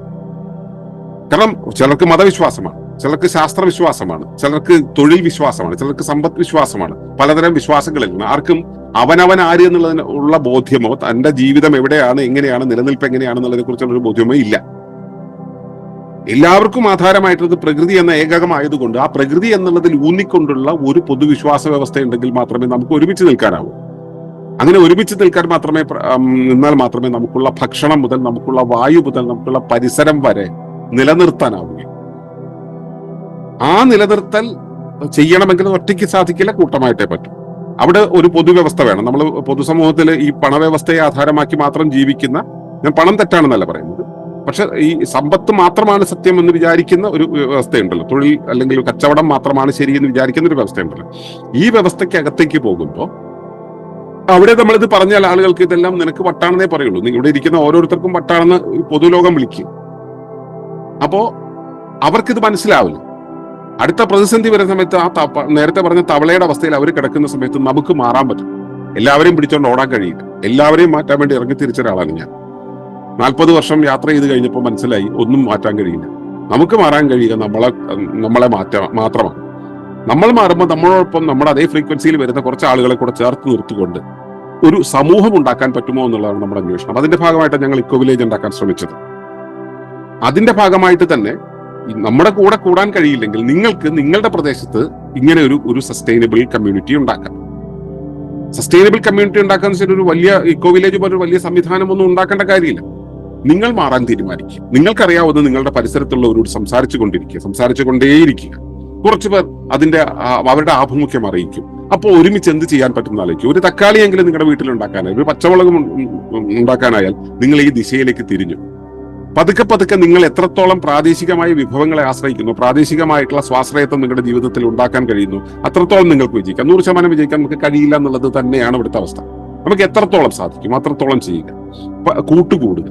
നമ്മൾ ഈ കൺസ്യൂമറിസ്റ്റിക് സൊസൈറ്റി നമ്മുടെ മുന്നിൽ മൊബൈൽ വഴി എത്തിച്ചേരുന്ന പരസ്യങ്ങളിലും ചിന്താപദ്ധതികളിലും പോളിസികളിലും വ്യാപൃതരായി ജീവിക്കുന്നതിന് പകരം അവനവനെ അറിയാൻ, അടുത്തുള്ളവനെ സ്നേഹിക്കാൻ എല്ലാവരും കൈകോർത്ത് നിൽക്കുന്ന സംവിധാനങ്ങൾ ഉണ്ടാക്കുക. അടുത്ത ലോക്ക്ഡൌൺ വരുന്ന സമയത്ത് നമുക്ക് കൈകോർത്ത് നിൽക്കാൻ കഴിയണം. ഞാൻ താഴെ പോകില്ല എന്നുള്ള അവസ്ഥ ഉണ്ടാക്കാൻ കഴിയും. കഴിഞ്ഞ വർഷം വരേണ്ടിയിരുന്നതാണ്. ഈ വർഷം വലിയ പ്രളയങ്ങൾ ഉണ്ടാവുന്നു, വലിയ ഭൂകമ്പങ്ങൾ ഉണ്ടാവുമെന്നൊക്കെയാണ് പറയുന്നത്. അങ്ങനെയൊക്കെ ഉണ്ടാവുന്ന സമയത്തും നമുക്ക് അതിജീവനം സാധ്യമാകണമെങ്കിൽ ഏറ്റവും ലളിതമായി ജീവിക്കാനുള്ള ഒരു ജീവിത പദ്ധതി നമുക്കറിയണം. നമ്മൾ എല്ലാ സുഖഭ്രമങ്ങളിലും ജീവിച്ച് കോൺക്രീറ്റ് കെട്ടിടങ്ങളുടെ സുരക്ഷിതത്വത്തിൽ ജീവിക്കുന്ന സമയത്ത് നമ്മൾ മനസ്സിലാക്കുന്നത് നമ്മൾ എത്രത്തോളം സുരക്ഷിതമാകുന്നു അത്രത്തോളം നമ്മുടെ ഇമ്പോർട്ടൻസ് അല്ലെങ്കിൽ നമ്മുടെ ഷണ്ഠത കൂടുന്നു എന്നുള്ളത്, നമുക്ക് കാര്യങ്ങൾ ചെയ്യുവാനുള്ള ശേഷി കുറയുന്നു എന്നുള്ളത്, നമുക്ക് പ്രതിരോധം കുറയുന്നു എന്നുള്ളത്. പ്രതിരോധിക്കുക എന്ന് വെച്ച് കഴിഞ്ഞാൽ കണ്ടതിനെ മുഴുവൻ എതിർക്കുക എന്നുള്ളതല്ല. നമ്മുടെ നേരെ വരുന്ന അശനിപാതങ്ങളെ ശരിയാമിധം കൈകാര്യം ചെയ്ത് അപ്പുറത്തേക്ക് പോകുവാനുള്ള ദൃഢത നമുക്ക് ഉണ്ടാവുക എന്നുള്ളതാണ് കാര്യം. ആ ദൃഢത നമുക്ക് ഉണ്ടാക്കാൻ നമ്മൾ ഒറ്റയ്ക്കായാൽ പോലെ നമ്മൾ കൂട്ടമായിരിക്കണം. അതിന് തിരിച്ചറിവുണ്ടാവണം. അതിനുള്ള ഇച്ഛാശക്തി നമുക്ക് വളർത്തിയെടുക്കണം. ഇത് ഉണ്ടാക്കിയെടുക്കാൻ എന്താണ് ചെയ്യുന്നത്? അറിവ് തന്നെയാണ് കാര്യം. പ്രയോഗം. അറിവ് കഴിഞ്ഞാൽ ആ അറിഞ്ഞത് പ്രയോഗിക്കണം. എങ്ങനെയാണ് പ്രയോഗിക്കേണ്ടത്? നമ്മുടെ ബോധതലത്തിലാണ് പ്രയോഗിക്കേണ്ടത്. ബോധത്തിൽ മാറ്റം ഉണ്ടാവണം. ബോധത്തിൽ മാറ്റം ഉണ്ടാവണമെങ്കിൽ കുറെ ക്ലാസ്സുകൾ കേട്ടതുകൊണ്ട്, കുറെ വായിച്ചത് കൊണ്ട് ഒന്നും ഉണ്ടാവില്ല. ഒരു ബുദ്ധിജീവിക്കും ഇവിടെ ഒരു വലിയ കാര്യവും ചെയ്യാൻ കഴിയില്ല. പ്രയോഗിക്കണം. ആ പ്രയോഗിക്കുന്ന ഒരവസ്ഥയിലേക്ക് വരണമെങ്കിൽ നമ്മൾ ബോധപരമായ ഒരു പരിണാമത്തിലൂടെ കടന്നു പോകണം.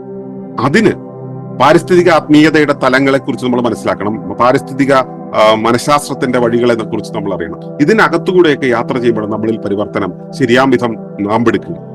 ആ നാമ്പെടുക്കുന്ന ആ ഒരു പരിവർത്തനത്തിലൂടെ ഇനി വരാൻ പോകുന്ന 6 വർഷങ്ങൾക്കുള്ളിൽ നമുക്ക് പിടിച്ചു നിൽക്കാൻ, സുസ്ഥിരമാകാൻ കഴിയുമോ എന്നുള്ളതാണ് കാര്യം. ഒരു വലിയ കൊക്കയുടെ അടുത്തുകൂടെ തിരിഞ്ഞു പോകുന്ന ഒരു റോഡിന്റെ വഴിയിൽ വളരെ വേഗത്തിൽ പോകുന്ന ഒരു കാറിൽ ഇരിക്കുന്നു നിങ്ങൾ എന്നിരിക്കട്ടെ. വളവെത്തിക്കഴിഞ്ഞിട്ട് ബ്രേക്ക് ചവിട്ടിയിട്ട് കാര്യമില്ല. വളവെത്തുന്നതിന് മുമ്പ് ബ്രേക്ക് ചവിട്ടിയാൽ മാത്രമേ ആ വളവ് തിരിഞ്ഞ് നമുക്ക് വഴി മാറി ഗതി മാറ്റി പോകാൻ കഴിയുള്ളൂ. അപ്പൊ അതിനുള്ള ബ്രേക്ക് പിടുത്തം അവിടെ ചെന്നിട്ടല്ല, ഇവിടെ നിന്ന് തുടങ്ങണം. അവിടെ വളവുണ്ടെന്ന് നമ്മൾ അറിയണം. നമ്മൾ ഇവിടെ നിന്ന് ചവിട്ടി തുടങ്ങും. ആ ബ്രേക്ക് ചവിട്ടലില് നമ്മൾ ഒരുമിച്ച് നിൽക്കണം. അങ്ങനെ ഒരുമിച്ച് നിൽക്കാൻ തയ്യാറല്ല ഓരോരുത്തരെയും നിങ്ങൾ ഹൃദയം കൊണ്ട് ക്ഷണിക്കുകയാണ്. ഈ പറഞ്ഞ കാര്യത്തോട് ഐക്യദാർഢ്യം പുലർത്താൻ കഴിയുന്ന ആളുകൾ ഇവിടെ പറയുക, നമുക്ക് ഒരുമിച്ച് എങ്ങനെ ചെയ്യാറുള്ളത്. ഞങ്ങൾ കുറച്ച് കാര്യങ്ങൾ ചെയ്യുന്നുണ്ട്, അതിന് കൂടെ കൈകോർക്കാം. ഇനി അഥവാ അങ്ങനെയല്ല നിങ്ങൾക്ക് തോന്നുന്നു, ഞങ്ങളുടെ കൂടെ കൂടാൻ ശേഷിയില്ല, നിങ്ങളും വ്യക്തിപരതയിൽ ആകൃഷ്ടരാണ്, എന്നാൽ ഇതൊക്കെ വേണമെന്ന് തോന്നുകയും ചെയ്യുന്നുവെങ്കിൽ നിങ്ങൾ തനിയെ ചെയ്തോളൂ. പക്ഷെ നമുക്ക് അപ്പോഴും പരസ്പരം അറിഞ്ഞുകൊണ്ട് ചെയ്യാം. ഒറ്റയ്ക്കായി പോകരുത് ആരും. അപ്പോ അങ്ങനെ പാരസ്പര്യം ഉണ്ടാകണമെങ്കിൽ നമുക്ക് അന്യോന്യം സംസാരിക്കണം. ആ സംസാരം ഇവിടെ വെച്ചിട്ട് മതി. അങ്ങനെ തുടങ്ങാൻ നിങ്ങളെ ഓരോരുത്തരും ക്ഷണിച്ചുകൊണ്ട് ഞാൻ ഇതിന്റെ അവതരണ സെഷൻ നിർത്തുകയാണ്. ഇനി ഇത്ര നേരം വർഗീസേട്ടൻ പറഞ്ഞ കാര്യത്തിലും ഞാൻ പറഞ്ഞ കാര്യത്തിലും ഉള്ള കാര്യങ്ങൾ സംശയങ്ങൾ ഉണ്ടെങ്കിൽ ചോദിക്കുക. അതുപോലെ തന്നെ ഇതിനോട് കൈകോർത്തു പോകാൻ പറ്റുന്നവർ അത് പറയുക. അതുമാത്രമല്ല, നിങ്ങൾക്ക് ഇത്ര നേരം കേട്ടതിൽ നിന്നും എന്തു മനസ്സിലായി എന്നും യോജിപ്പോ വിയോജിപ്പോ ഉണ്ടെങ്കിൽ അതും എന്തെന്ന് നിരൂപിച്ചുകൊണ്ട്, നിരൂപണം പറഞ്ഞുകൊണ്ട് മാത്രമേ ഇവിടുന്ന് പോകാവൂ എന്നും അഭ്യർത്ഥിക്കുന്നു. നമുക്കിത് പരസ്പരം ഇടപെട്ട് തുടങ്ങാം. സന്തോഷം. നമസ്കാരം. എല്ലാവർക്കും നമസ്കാരം. എന്തായാലും പ്രാദേശികരണത്തെ കുറിച്ച് വളരെ നല്ല രീതിയിലുള്ള ചർച്ചകൾ നടക്കുകയുണ്ടായി. കൂടുതൽ പറയാനില്ല, കാരണം ഇവിടെ ഇപ്പോ വന്നിട്ടുള്ള എല്ലാവർക്കും അതിനെക്കുറിച്ച് നല്ല ബോധ്യമുള്ളവരാണ്. പിന്നെ റാബിമ പറഞ്ഞതുപോലെ എല്ലാവരും അവരവരുടെ, അല്ലെങ്കിൽ നമ്മൾ മാറുക എന്നുള്ള രീതിയിൽ അത് തുടങ്ങുക എന്നുള്ളതേ ഉള്ളൂ. ഈ പറഞ്ഞതുപോലെ നമ്മളിപ്പം കൂടുതൽ നമുക്ക് വേണ്ട സാധനങ്ങളിൽ നിന്നും അകന്നുകൊണ്ടിരിക്കുകയാണ്. നമുക്ക് വേണ്ട കാര്യങ്ങളൊക്കെയും ഇപ്പൊ വേറൊരു സ്ഥലത്തുനിന്ന് അല്ലെങ്കിൽ വളരെ ദൂരെ നിന്നും വന്ന് അതാണ് നമ്മുടെ ജീവിതം എന്നുള്ള രീതിയിലേക്ക് പഠിപ്പിച്ചു കഴിഞ്ഞ് ഇപ്പൊ ഇന്നത്തെ തലമുറ എല്ലാം അങ്ങനെ ശീലിച്ചു കഴിഞ്ഞു എന്നുള്ളതാണ്. അപ്പൊ നമ്മൾ അതിൽ നിന്നും തുടങ്ങാനായിട്ട് ഇപ്പോ പറയുന്ന പോലെ പച്ചക്കറികളിലും അല്ലെങ്കിൽ ഭക്ഷണ കാര്യങ്ങളിൽ എങ്കിലും തുടങ്ങുക എന്നുള്ള രീതിയിൽ പറയുന്നുണ്ട്. പക്ഷെ എത്ര കണ്ട് അതൊക്കെ ഇന്ന് പ്രായോഗികമാകും എന്നുള്ളത് കണ്ടു തന്നെ അറിയണം എന്നുള്ളതാണ്. എന്തായാലും ഇത്തരത്തിലുള്ള പ്രാദേശിക കൂട്ടായ്മകളിലൂടെ മാത്രമേ ഇങ്ങനെ എന്തെങ്കിലും ഒരു തുടക്കം നടക്കുകയുള്ളൂ എന്നുള്ളതാണ്.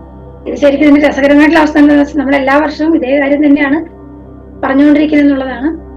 ഇത് എത്ര പേര് എത്രത്തോളം പ്രവർത്തിക്കുന്നുണ്ട് എന്നുള്ളത് ഇതുവരെ മനസ്സിലായിട്ടില്ല എന്നുള്ളതാണ്. എന്തായാലും എല്ലാവർക്കും ഈ ഒരു ചർച്ച അല്ലെങ്കിൽ ഇന്നത്തെ വിശദീകരണങ്ങളെല്ലാം അത് വർഗീസേട്ടനും വളരെ വിശദമായിട്ട് പറയുണ്ടായി, ഏട്ടനും അതിന്റെ പ്രായോഗിക വശങ്ങളെ കുറിച്ച് സംസാരിക്കുന്നുണ്ടായി. അപ്പം എല്ലാം ചിന്തിച്ച് നമുക്ക് ഇവിടെ എത്രത്തോളം നമ്മുടെ ഒരു എഫേർട്ട് എടുത്ത് പ്രായോഗികമാക്കാൻ സാധിക്കും എന്നുള്ളതായിരുന്നു ഇവിടെ ചെയ്യാനുള്ളത് എന്നുള്ളത്. അതിനപ്പുറം ഉള്ള ചർച്ചകളെല്ലാം വ്യർത്ഥമാണെന്നുള്ളതാണ്. പഠനാർത്ഥം നമുക്കത് നല്ലതാണ്, പക്ഷെ എത്രയും വേഗം പ്രായോഗികമാക്കുക എന്നുള്ളതേ കാര്യമുള്ളൂ. അപ്പോൾ അത്രയ്ക്കും നമുക്കത് അങ്ങനെ ജീവിക്കാൻ സാധിക്കും എന്നുള്ളതാണ്. മാത്രമല്ല ഇപ്പോ നമ്മൾ ഒളിമ്പസിന്റെ ഒരു രീതിയിൽ അതിനു വേണ്ടിയിട്ടൊരു വേദി നമ്മൾ ഒരുക്കുകയാണെന്നുള്ളതാണ്. അതിന്റെ വെർച്വൽ വേദികളാണ് ഇന്നത്തെ പരിപാടികൾ പോലുള്ളതെല്ലാം. പരമാവധി എല്ലാവരും ഇത് പബ്ലിക്കിലേക്ക് അറിയിക്കുക, അതുപോലെ പരമാവധി പേരിലേക്ക് എത്തിക്കുക, ഷെയർ ചെയ്യുക എന്നുള്ളതാണ് പിന്നെ ചെയ്യാനുള്ളത്. അപ്പോൾ എല്ലാവരിലും ഈ അറിവ് പ്രവർത്തിക്കട്ടെ. അടുത്ത വർഷം നമ്മൾ ഇതേ വിഷയം സംസാരിക്കുന്ന സമയത്ത് അതിൽ പ്രായോഗികമായിട്ട് ഉണ്ടായിരുന്ന അനുഭവങ്ങൾ അല്ലെങ്കിൽ നമ്മൾ എത്രത്തോളം സഞ്ചരിച്ചു എന്നുള്ളൊരു വിലയിരുത്തൽ കൂടി സാധ്യമാകുമെന്ന് വിചാരിക്കുന്നു. ഇന്ന് പങ്കെടുത്തവരെല്ലാവരും അന്ന് ഉണ്ടാവുകയാണെങ്കിൽ. Okay, thank you. അപ്പൊ ഇത്ര നേരം പങ്കെടുത്ത എല്ലാവർക്കും, അപ്പൊ ഇതുവരെ വളരെ ക്ഷമയോടുകൂടി പങ്കെടുത്ത എല്ലാവർക്കും നന്ദി പറയുകയാണ്. അതുപോലെ ഇനിയും തുടർന്നുള്ള ഒളിമ്പസിന്റെ എല്ലാ പരിപാടികളിലും ഹെഡിങ് വേറെയാണെങ്കിലും നമുക്ക് പറയാനുള്ളത് ഈ ഒരു കാര്യം മാത്രമാണ്, സസ്റ്റൈനബിലിറ്റി എന്നുള്ളത്. അപ്പോൾ എല്ലാവർക്കും അത് പരമാവധി പ്രയോജനപ്പെടട്ടെ എന്ന് പ്രാർത്ഥിക്കുന്നു. നന്ദി, നമസ്കാരം.